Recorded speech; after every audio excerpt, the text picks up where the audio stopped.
When Americans think about World War II, most of them focus on the horrors that happened overseas.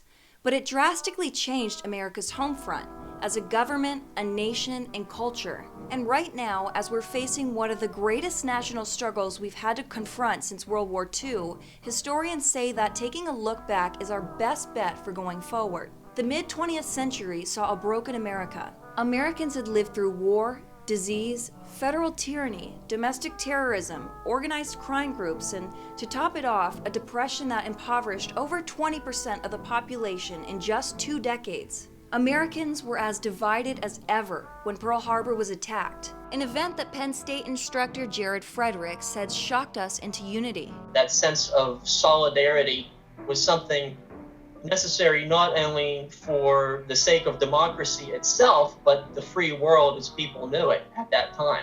We had no choice but to work together or build up an arsenal of democracy, as President Franklin D. Roosevelt called it. Within the year, our military skyrocketed in numbers as 1 in 10 Americans signed up for duty. In World War II, everybody went to war.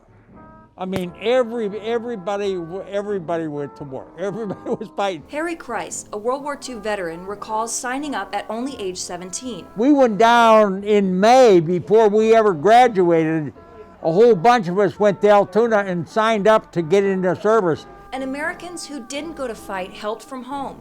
Mothers, children, and seniors all rushed to the factories to form assembly lines for wartime production. And phrases that promoted rationing and recycling were popularized. Although 1940s families were separated by the war, people on the home front could physically come together in ways that, of course, we currently can't. Citizens listened to experts.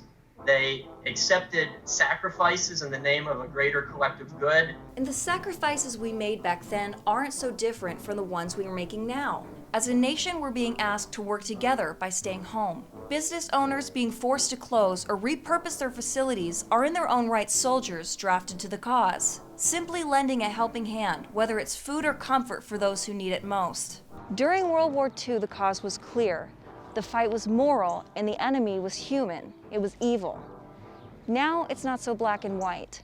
The enemy's invisible. It has no plan of action, and it doesn't discriminate when it chooses its victims. However, one thing remains the same. We're all fighting one thing together. Americans were hit very suddenly and very hard with a moral obligation to unify and make sacrifices for the Second World War. This war has crept up on us slowly.